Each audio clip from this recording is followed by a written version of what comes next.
భాస్కర్ గారికి టాటా.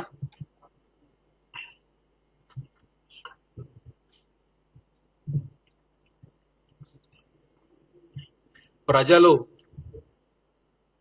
ఓట్లేసి బీఆర్ఎస్ పార్టీని రాజకీయంగా పొందబెట్టినా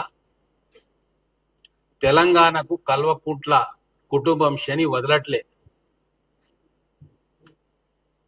ఎన్ని రకాలుగా ఈ దరిద్రం మనకు పట్టుకున్నదంటే చాలా స్పష్టంగా మేడిగడ్డ కుంగిపోయిన తర్వాత ఎన్డీఎస్ఏ అధికారులు వచ్చి మేడిగడ్డలో స్టోరేజ్ చేయకూడదు, ఒకవేళ స్టోరేజ్ చేస్తే వరద వచ్చినప్పుడు కొట్టుకుపోయే ప్రమాదం ఉంది అని చెప్పి లిఖితపూర్వకంగా రాష్ట్ర ప్రభుత్వానికి పత్రికాముఖంగా చెప్పిన తర్వాత వారి సూచనలు అనుసరించి రాష్ట్ర ప్రభుత్వం గేట్లన్నీ ఎత్తేసింది. ఇప్పుడు వరద వచ్చింది, కిందికి పోతా ఉంది. అంతేకాదు డిజైన్లలో లోపాలున్నాయి, కన్స్ట్రక్షన్ లో లోపాలున్నాయి. ఎట్లా దీన్ని సంరక్షించుకోవచ్చో ఇంకా మనకు రిపోర్టు రావాలి అని చెప్పి వాళ్ళు ఇన్వెస్టిగేషన్ చేస్తా ఉన్నారు. అలాగే అన్నారం సుందిల్ల కూడా ఇదే కోవకు చెందింది, అక్కడ కూడా స్టోరేజ్ చేయకూడదు అని చెప్పిన తర్వాత వారి ఆదేశాన్ని అనుసరించి రాష్ట్ర ప్రభుత్వం అన్ని గేట్లు, ఈ 3 బ్యారేజ్ల గేట్లు ఎత్తిపెట్టింది. వరద వచ్చింది, నీళ్లు కిందికి పోతా ఉన్నాయి.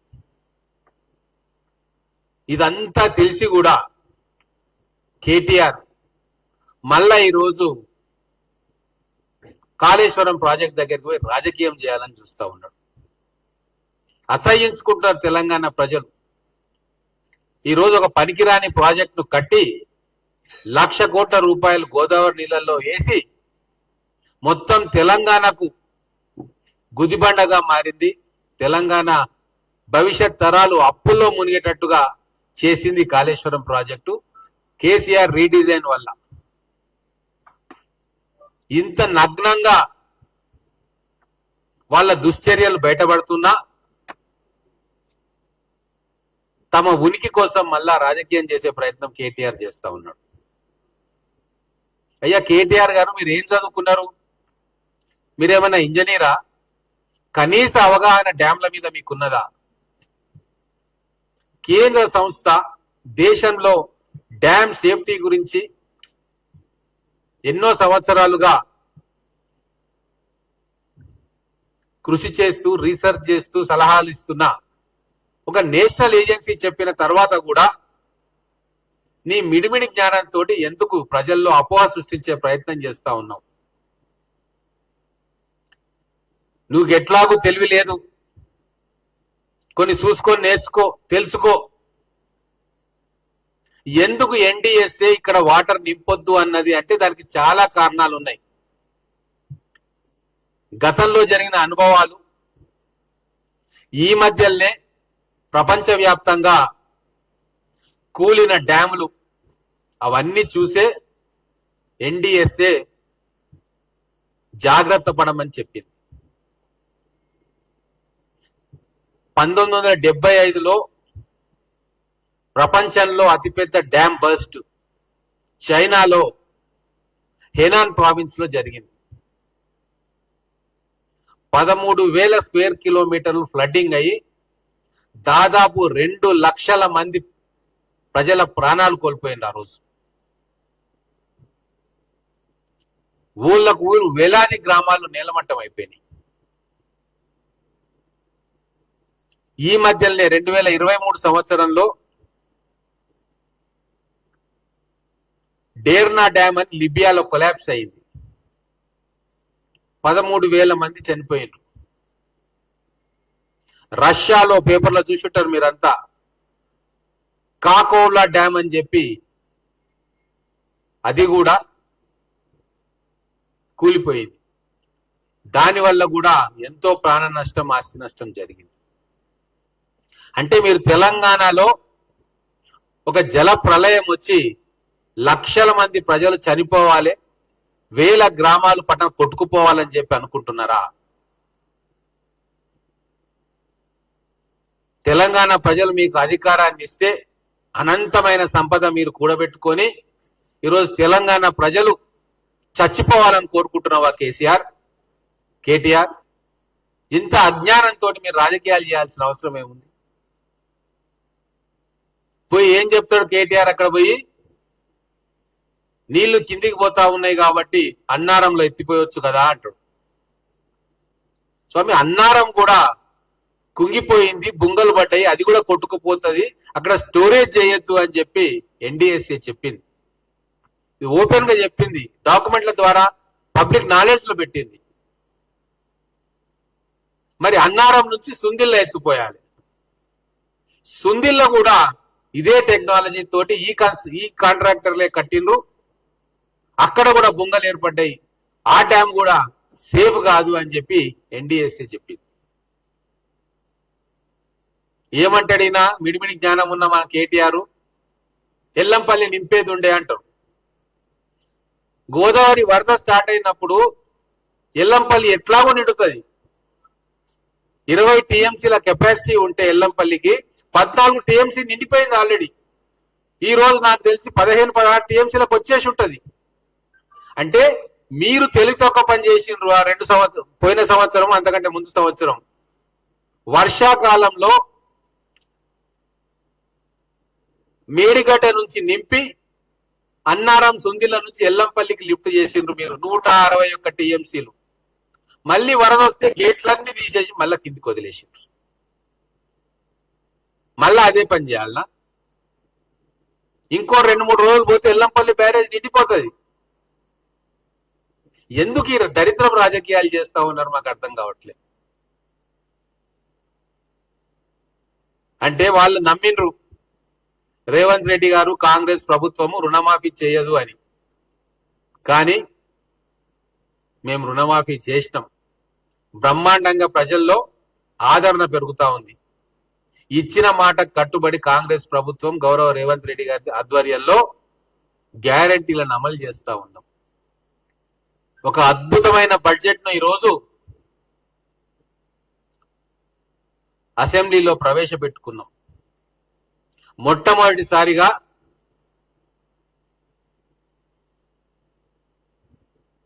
అన్నదాత సంక్షేమమే ధ్యేయంగా 25% బడ్జెట్ను వ్యవసాయానికి అన్నదాత కేటాయించుకున్నాం. 72,000 కోట్ల రూపాయలు ఒక్క సంవత్సరంలో తెలంగాణ అన్నదాతకు మేము ఖర్చు పెట్టబోతా ఉన్నాం వివిధ రూపాన. బహుశా భారతదేశంలో ఏ రాష్ట్రంలో కూడా అన్నదాత కోసం ఇంత పెద్ద ఎత్తున ఒక్క సంవత్సరంలో ఖర్చు పెట్టాలన్న ప్రపోజల్ రాకుండొచ్చు. అందుకే బెంబేలెత్తిపోతా ఉన్నారు. అదొక్కటే కాదు, కేటీఆర్ బ్రాండ్ ఆయన అనుకున్నాడు నేనే గొప్ప ఐటీ మంత్రి, అర్బన్ డెవలప్మెంట్ మినిస్టర్ నై హైదరాబాద్ అద్భుతంగా డెవలప్ చేసిన అనుకున్నాడు. కానీ రేవంత్ రెడ్డి గారి ఆలోచనల నుంచి పుట్టిన మూసీ రివర్ ఫ్రంట్ డెవలప్మెంట్ సాకారం అయితే భారతదేశంలోకి వెళ్ళా అతి గొప్ప నగరం, అతి పెద్ద నగరము హైదరాబాద్ కాబోతా ఉంది. వాని ప్రణాళికలు చూస్తా ఉంటే రేపు భవిష్యత్తులో 100% రేవంత్ రెడ్డి గారి పట్టుదలను చూసి అది 100% కంప్లీట్ చేస్తారు. మూసీని కాలుష్యం బారి నుంచి కాపాడి మళ్ళీ పునరుజ్జీవింపజేస్తాడు అని బెంబేలెత్తిపోతా ఉన్నారు. కాబట్టే పబ్లిక్ ప్రజల మనసును డైవర్ట్ చేయాలి. ఇంత గొప్ప బడ్జెట్ ప్రవేశపెట్టి అద్భుతంగా 6 గ్యారెంటీలను అమలు చేస్తూ భవిష్యత్తు కోసం ప్రణాళికలు చేస్తూ అసెంబ్లీ వేదికగా తెలంగాణ ప్రజలను అన్ని విషయాలు తెలియపరుస్తున్నారు. కాబట్టి మొదటికే మోసం వస్తుంది, మా పుట్టి మునుగుతుంది అని చెప్పి ఈరోజు డైవర్షన్ టాక్టిక్స్ లో భాగంగా కాళేశ్వరం ప్రాజెక్టు సందర్శన చేస్తా ఉన్నారు. కానీ ఈరోజు తెలంగాణలో జనసాంద్రత 312 మంది. భారతదేశంలోనే అత్యధిక జనసాంద్రత గల ప్రాంతంలో తెలంగాణ రాష్ట్రం కూడా ఒకటి. ఆ ప్రజల ప్రాణాలు కాపాడుకోవడానికి ఎన్డీఎస్ఏ చేసిన రికమెండేషన్స్ లో భాగంగానే మేము ఆ రిజర్వాయర్లలో, ఆ బరాజ్లలో నీళ్లను స్టోరేజ్ చేయలే. దాన్ని కూడా నువ్వు రాజకీయం చేస్తున్నావు అంటే నీకంటే దౌర్భాగ్యమైన రాజకీయ నాయకుడు ఈ భూప్రపంచంలో ఉండడు. రాజకీయాలు వస్తాయి పోతాయి, గెలుపోవటంలు సహజం. ఒకసారి గెలుస్తాం, ఒకసారి ఓడిపోతాం. కానీ ఇంత నిస్సిగ్గుగా, నిర్లజ్జగా చేసిన తప్పు చేసినామని తెలిసి కూడా ప్రజలను పక్కదోవ పట్టించే ఒక జుగుత్సాకరమైన కార్యక్రమాన్ని ఈరోజు కేటీఆర్ తీసుకున్నాడు. ఇది చాలా ఖండించదగ్గ వ్యవహారం. మనుషుల ప్రాణాలు ఒక్కసారి పోతే మనం ఏమీ చేయలేం. ఒక పంట నీళ్లు లేకుంటే ఇంకొకసారి ఆ పంటను వేసుకోవచ్చు. కానీ ఒక్కసారి ఒక్క ప్రాణం పోయిందంటే, ఒక దుర్ఘటన జరిగిందంటే దాన్ని వెనక్కు తీసుకోలేం. కాబట్టే ఈరోజు రాష్ట్ర ప్రభుత్వం మేడిగడ్డలో, అన్నారంలో, సుందిళ్లలో కేంద్రం ఎన్డీఎస్ఏ చేసిన సూచనల మేరకే ఈరోజు గేట్లన్నీ కూడా బార్లా తెరిచడం తప్ప ఇంకోటి కాదు. హరీష్ రావు గారు తెలివిమంతుడు, అన్ని తెలుసు కాబట్టి డుమ్మ కొట్టాడు. ఏమాత్రం దాంట్లో ఏదైనా కొద్దిగానైనా పొలిటికల్ మైలేజ్ వస్తుందని హరీష్ రావు గారు కనిపించుంటే కేటీఆర్ కంటే మొదలే రామగుండం పోయాడు పడుకొని మొత్తం హైజాక్ చేసే కార్యక్రమం చేస్తుండే. కానీ ఎందుకు పోలే? ఇరిగేషన్ మంత్రిగా ఆయనకు తెలుసు ఘోరమైన తప్పులు జరిగినాయి. తుమ్మిడిహెట్టి నుంచి ఎప్పుడైతే ప్రాజెక్ట్ డిజైన్లు మార్చి మేడిగడ్డకు బరాజు నిర్మాణ స్థలాన్ని మార్చిండ్రో మరి అప్పుడు హరీష్ రావు కూడా తెలిసే ఉండాలి. ఎందుకంటే అప్పుడు పనిచేసిన ఇంజనీర్లే బయటకు వచ్చి, తెలంగాణ ఇంజనీర్స్ ఫోరంలో ఉన్న చాలా మంది బయటకు వచ్చి ఇది తప్పు ప్రాజెక్టు అని చెప్పిండ్రు. కానీ భయంతో, కొంతమంది లాలూచితోటి, కొంతమంది కక్కుర్తితోటి, కొంతమంది భయంతో అప్పుడు ఏమీ మాట్లాడలే. కానీ విషయాలన్నీ హరీష్ రావు గారికి తెలుసు కాబట్టి ఈరోజు బావమర్ది పక్కన బావ లేడు. కలిసి మంతనాలకు ఢిల్లీకి పోయింది ఇద్దరు, కలిసి ఊర్లను పంచుకున్నారు. అధికారంలో ఉన్నప్పుడు డిపార్ట్మెంట్లను పంచుకున్నారు. మరి ఇప్పుడు ఎందుకు పోలేదు అంటే నిజం తెలుసు కాబట్టి నాకు దూరం జరిగిండు. ఈరోజు తెలంగాణ ప్రజలకు నేను ఒకటే విజ్ఞప్తి చేస్తా ఉన్నా, వీళ్ళు చేసే మాయ మాటలు, గారడి మాటలు, వాళ్ళు ఏదైతే డైవర్ట్ చేయాలని చూస్తున్నారో, రైతుల పట్ల వాళ్లకు ప్రేమ ఉందని ఏదైతే ప్రూవ్ చేయాలనుకుంటున్నారో అవన్నీ కూడా తెలంగాణ ప్రజలు జాగ్రత్తగా ఉండాలని చెప్పి కోరుకుంటున్నా. ఈరోజు తెలంగాణ రాష్ట్రానికే కల్వకుంట్ల తెగులు పుట్టింది. కల్వకుంట్ల తెగులును పూర్తిగా భూస్థాపితం చేయడానికనే ఈరోజు కాంగ్రెస్ పార్టీ రేవంత్ రెడ్డి గారి నేతృత్వంలో ఆలోచన చేస్తా ఉంది. ఖచ్చితంగా ఈ రాష్ట్ర ప్రజలకు, రాష్ట్ర రైతాంగానికి ఏది లాభం అవుతుందో అదే చేస్తుంది తప్ప సొంత ఎజెండా పెట్టుకొని కాసుల కక్కుర్తికో, కమిషన్ల ఆశకో ఎటువంటి కార్యక్రమాలు మా రాష్ట్ర ప్రభుత్వం చేయదుగాక చేయదు.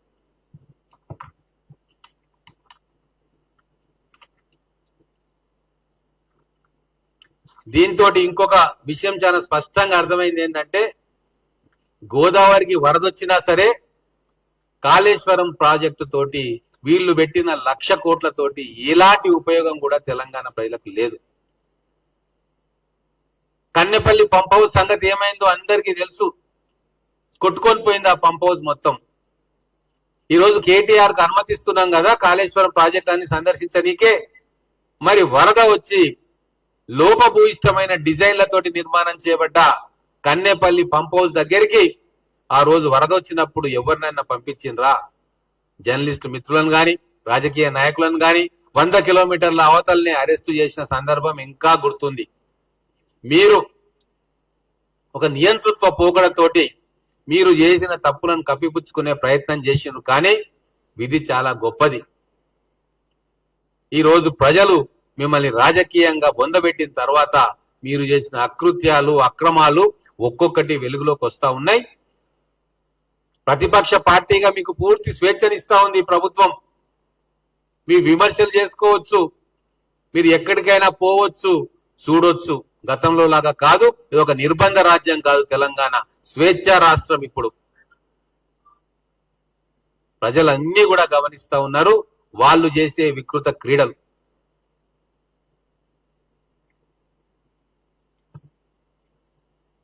Thank you.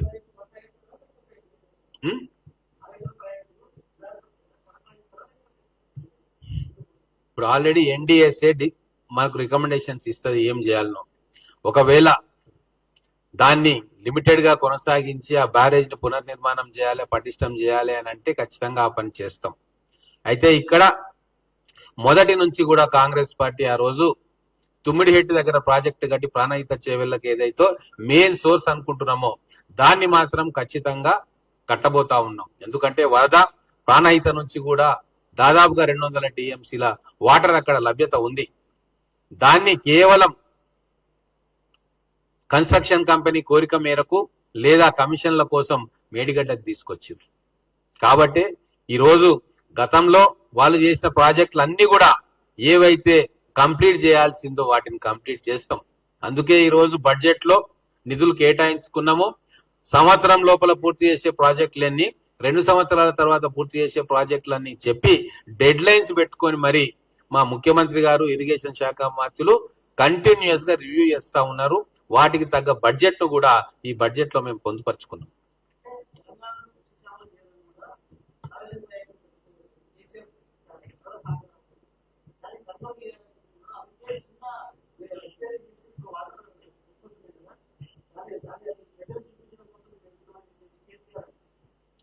ఇప్పుడు అది రాష్ట్ర ప్రభుత్వం తీసుకున్న నిర్ణయం కాదు, కేంద్ర ప్రభుత్వంలోని ఒక ప్రతిష్టాత్మకమైన అనుభవం ఉన్న సంస్థ నేషనల్ డ్యామ్ సేఫ్టీ అథారిటీ. ఇప్పుడు నీకు రోగం వస్తే ఏం చికిత్స చేయాలని చెప్పి నువ్వే డిసైడ్ చేసుకుంటావా? డాక్టర్ దగ్గరికి పోయి డాక్టర్ ఏం మందులు ఇస్తే ఏం చేయాలో చెప్తే చేస్తావా? గా మాత్రం సోయి కూడా ఈ రోజు బీఆర్ఎస్ నాయకులకు లేదు. అంటే నేనే కట్టినా కాబట్టి నేనే రిపేర్ చేసుకుంటా, నేనే వాడుకుంటా అని కేసీఆర్ అంటున్నాడు. కానీ అది నీ ఇంటి సమస్య కాదు, నీ పొలంలో కట్టుకోలే, గోదావరి నది మీద కట్టుకుంటున్నావు. ఈ దేశంలో గంగా నది తర్వాత ఎక్కువ వరద వచ్చేది గోదావరి నదికే. ఏ మాత్రం పొరపాటు జరిగినా లక్షల మంది ప్రాణాలు బలిపీఠం మీద ఉన్నాయి. కాబట్టే కేంద్ర ప్రభుత్వ సంస్థ చాలా జాగ్రత్తగా ఆచితూచి నిర్ణయాలు తీసుకోమని మాకు సూచనలు ఇస్తా ఉంది. ఖచ్చితంగా కేంద్ర సంస్థలు, నిపుణులు ఏం సూచనలు చేస్తారో రాజకీయ ప్రయోజనాలకు అతీతంగా ప్రజల ధనమాన ప్రాణాలను రక్షించే బాధ్యతగా వారి సూచనలు తూచా తప్పకుండా మేము పాటిస్తాం తప్ప మిడిమిడి జ్ఞానంతో దేశంలో ఉన్న కోర్సులని చదివిన కల్వకుంట్ల కుటుంబం చెప్పిన సూచనలు ఎట్టి పరిస్థితుల్లో పరిగణలోకి తీసుకోము.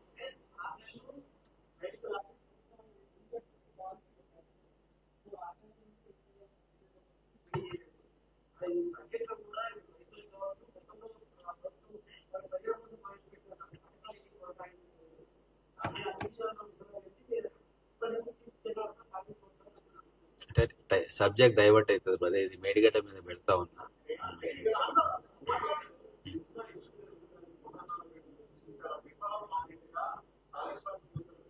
వారడిగిందేగా చెప్పిన కదా సమాధానం.